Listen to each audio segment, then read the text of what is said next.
नमस्कार मेरे YouTube के साथियों, मैं हूं राजवीर और आप सुन रहे हैं माय चैनल मिस्टीरियस वर्ल्ड। एक ऐसी रहस्यमय, डरावनी और काल्पनिक दुनिया। तो आइए कदम रखते हैं मिस्टीरियस वर्ल्ड में और सुनते हैं यह कहानी, वो भी मेरी ज़ुबानी। मेरा नाम डिसूजा है। मैं गुजरात का रहने वाला हूँ। मुझे घूमने फिरने का बहुत ज़्यादा शौक़ है। जैसे जैसे मैं पैसे कमाते जा रहा हूँ, वैसे वैसे मैं अपने घूमने के शौक़ पूरे कर रहा हूँ। मैं पूरी दुनिया के हर एक कोने में घूमना चाहता हूँ। जब मैं छोटा था तब हम काफ़ी अमीर थे। मेरे पापा का बिज़नेस काफ़ी अच्छा चल रहा था। मेरे पापा मुझे बहुत प्यार करते थे। मैं जो भी जिद करता वह पूरी किया करते। मगर धीरे धीरे उनका बिज़नेस कम होने लगा।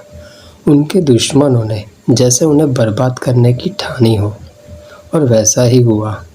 अब हमारी आर्थिक स्थिति बहुत ही ख़राब हो चुकी थी। उसी के साथ अब मेरी भी वो इच्छा, वो शौक़ ख़त्म होने लगे। मैं मेरे पापा की आंखों में देख पा रहा था जैसे वो शर्मिंदा हो मेरे लिए कुछ न कर पाने की वजह से। तो मैंने भी समझदारी दिखाई और उन शौक़ को मार डाला। लेकिन अब जब मैं खुद से अच्छा खासा कमाने लगा हूँ, तो मैं भी अब वो शौक़ को दोबारा ज़िंदा करना चाहता हूँ। वो ज़िंदगी दोबारा जीना चाहता हूँ। मैं दोबारा अमीर बनना चाहता हूँ। अब तक मैं नेपाल, चाइना, रसिया इन जगह पर घूम चुका हूँ। अब मैं उसी बॉलीवुड स्टूडियो में जाना चाहता हूँ। बचपन की वो पुरानी यादें, कई शोज़ देखा करता था, कई मूवी देखा करता था।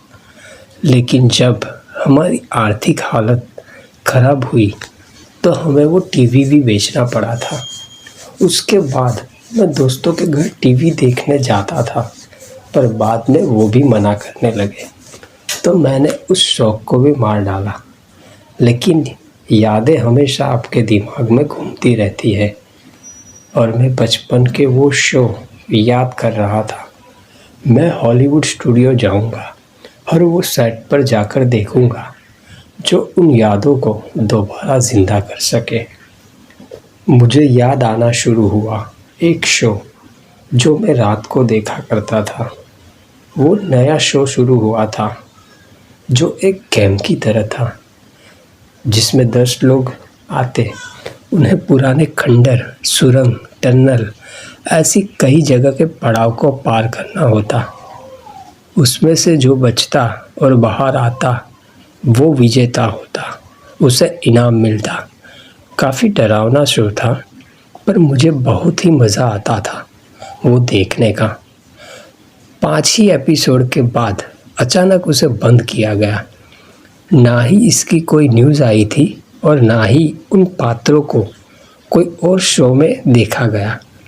अब भी मैं याद करता हूँ उन शो को, एपिसोड को। कई बार नेट पर ढूंढने की कोशिश की, पर कुछ नहीं मिला, जैसे वो गायब ही हो चुका हो। रात के 11 बजे आता था ये शो। पापा मुझे कहा करते, रात को सो जाओ, इतनी रात तक मत जगो। पर मैं भी उस शो को देखने के बाद ही सोता। अब जब हॉलीवुड स्टूडियो जाना ही है तो उस शो के बारे में पता करूँगा। कहाँ पर था वो सेट, मैं उसे देखना चाहूँगा। मैं उन यादों को दोबारा ज़िंदा करना चाहूँगा। क्या वहाँ और भी शो किए जा रहे हैं? सुबह की फ़्लाइट थी। मैं अपने दोस्तों के साथ वहाँ जाने वाला था। सारा सामान मैंने पैक कर लिया था। खुशी इतनी ज़्यादा थी क्योंकि बचपन की उन यादों को दोबारा ताज़ा कर पाऊँगा। उन पुराने एक्टर्स से मिल पाऊँगा। शायद उनके ऑटोग्राफ और तस्वीर ले पाऊँ। मेरे दोस्त भी वहाँ जाने के लिए बहुत उत्साहित थे, और क्यों नहीं होंगे। मैं जो पार्टी देने वाला था उन्हें, वो भी पहली बार बॉलीवुड स्टूडियो जाने वाले थे। और सुबह की फ़्लाइट पकड़ी हमने। और लगभग 4 से 5 घंटे में वहाँ हम पहुँचे। मैं सीधा ही एयरपोर्ट से हॉलीवुड स्टूडियो जाना चाहता था। वहाँ नए नए सेट बनाए होंगे, पुरानी फिल्मों के सेट भी वहाँ होंगे, पुराने एक्टर्स भी मिलेंगे। मन में इतनी खुशी थी। एक एक करके हम अलग अलग सेट पर घूमते गए। तस्वीरों की तो जैसे बाढ़ आ गई थी। हम हर जगह जाते और कई सारी तस्वीरें खींचते और अब हम दूसरी साइड जाने लगे। वहाँ लोगों की काफ़ी भीड़ थी। हमने वहाँ जाकर उनसे पूछा, ये सेट कहाँ है, वो सेट कहाँ है, ये वाला स्टूडियो कहाँ है, वो वाला स्टूडियो कहाँ है। हर कोई बता रहा था और साथ में चेतावनी भी दे रहा था, वह काफ़ी दूर है, वहाँ कोई नहीं जाता। वहाँ आपको ना तो कोई डायरेक्टर मिलेगा, ना ही कोई शूटिंग मिलेगा और खाना पीना भी नहीं मिलेगा। यहीं से आपको सब ले जाना पड़ेगा। मैंने कहा, हम वहाँ जाना चाहते हैं। मेरे दोनों दोस्त मना कर रहे थे, पर मैं उन्हें वहाँ जाने के लिए मना चुका था। हम सीधा उस ओर जाने के लिए निकल पड़े। हमें वहाँ टैक्सी लेकर जाना पड़ता, मगर वो टैक्सी वाले ने कहा वो हमें वहाँ छोड़कर निकल जाएगा, वहाँ रात को रुकेगा नहीं। हमने भी कहा, कोई बात नहीं, अगर हमें टैक्सी की ज़रूरत पड़ी तो वहीं से कोई और कर लेंगे। अब हम टैक्सी में बैठकर निकल चुके थे।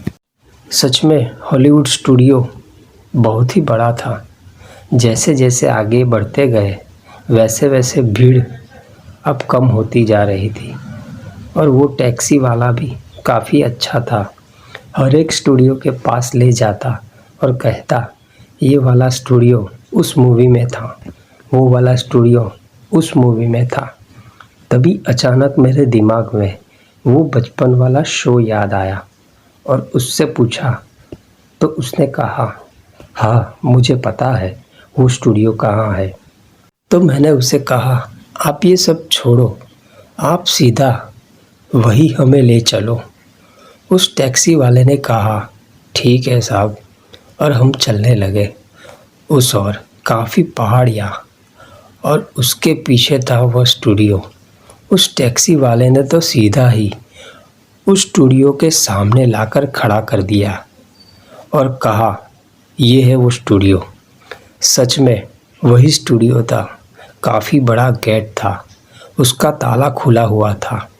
हमने कहा, चलो जाने दो, तो उसने मना किया। उसने कहा, साहब मैं अंदर नहीं आऊँगा, अंदर कोई नहीं जाता, अब आप यहाँ उतर जाओ, मैं चलता हूँ। ऐसा कहकर वो निकल गया।